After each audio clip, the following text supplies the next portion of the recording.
2024 চনলৈকে অসম চুক্তিক নচ্ছেদ কৰি 2024 চনলৈকে যি নাগৰিকত্ব সংবিধানী আইনৰ জৰিয়তে অবৈধ বাংলাদেশীক অসমত সংস্থাপিত কৰাৰ যি চক্ৰান্ত কেন্দ্ৰীয় চৰকাৰ ৰাজ্য চৰকাৰ সহযোগত কৰিছে আজি তাৰ বিৰোধিতা আজি আমি এই প্ৰতিবাদী কাৰ্যসূচী আমি ইয়াত গ্ৰহণ কৰিছোঁ আৰু এই প্ৰতিবাদী কাৰ্যসূচীৰ জৰিয়তে আমি স্পষ্টভাৱে অসমৰ ৰাইজে অসম জাতীয় পৰিষদে আমি জনাই দিব বিচাৰিছোঁ যে অসম চুক্তিক নচ্ছেদ কৰি 860জন শ্বহীদৰ অৱমাননা কৰি যি নাগৰিকত্ব আইন অসমত জাপি দিছে এই আইনখন আমি কেতিয়াও মানি নলওঁ মুঠৰ ওপৰত আমাৰ স্পষ্ট কথা 1971 চনৰ 25 মাৰ্চৰ আগলৈকে যিসমূহ বাংলাদেশী অসমত প্ৰৱেশ কৰিছে লাগিলে সি হিন্দুৱে হওক মুছলমানেই হওক তেওঁলোকক আমি অসমৰ নাগৰিক হিচাপে ভাৰতীয় নাগৰিক হিচাপে মানি লৈছোঁ কিন্তু 1971 চনৰ পাছত অহা এগৰাকীও বাংলাদেশী লাগিলে সি হিন্দুৱে হওক মুছলমানেই হওক আমি কেতিয়াও অসমত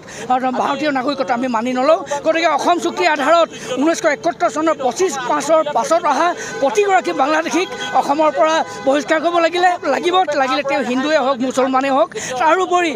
অতি পৰিকল্পিতভাৱে অতি ষড়যন্ত্ৰমূলকভাৱে আজি বিজেপি চৰকাৰে 2024 চনলৈকে অহা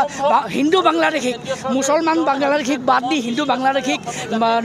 নাগৰিকত্ব প্ৰদানৰ যি তেওঁলোকে ষড়যন্ত্ৰ কৰিছে এই ষড়যন্ত্ৰ আমি দুৰ্ঘৰ বিৰোধিতা কৰিছোঁ আৰু আজি এই কাৰ্যসূচীৰ জৰিয়তে আমি স্পষ্টভাৱে অসম চৰকাৰ তথা বিজেপি চৰকাৰক সক্ৰিয় প্ৰদান কৰিব বিচাৰিছোঁ যে অতি শীঘ্ৰে এই আইনখন বাতিল কৰক আৰু এই আইনখন বাতিল কৰি 1971 চনৰ 25 মাৰ্চৰ পাছত অহা যিসমূহ বাংলাদেশী ইয়াত প্ৰৱেশ কৰিছে তেওঁলোকক পুলিয়ে পোখাৰে উঘালি অসমৰ পৰা বিতৰণৰ ব্যৱস্থা কৰিব লাগে প্ৰথম কথা আমি কেতিয়াও কা নামানো 855জন শ্বহীদৰ তেজৰ বিনিময়ত অসম চুক্তি স্বাক্ষৰিত হৈছিল অসমত আমি 71 চনলৈকে বিদেশীৰ বোজা লৈ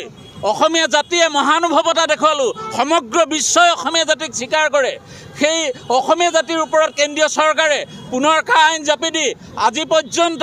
এই 25 চনলৈকে বিদেশী অনাৰ বাট প্ৰশস্ত কৰিলে আৰু বিদেশীৰ ক্ষেত্ৰত আমি হিন্দু হওক মুছলমান হওক অবৈধ বিদেশী অসমৰ পৰা যাবই লাগিব আমি কেতিয়াও কা মনা নাছিলোঁ মনা নাই আৰু ভৱিষ্যতলৈও নামানো আমি ধাৰাবাহিকভাৱে এই কাৰ বিৰোধিতা কৰি যাম আমি কেতিয়াও নামানো কেতিয়াও এটা জাতিক কেতিয়াও দমন শোষণ নিষ্পেষণেৰে এই কা জাপি দিব নোৱাৰে আমি অসমীয়া জাতিয়ে কেতিয়াও কা নামানো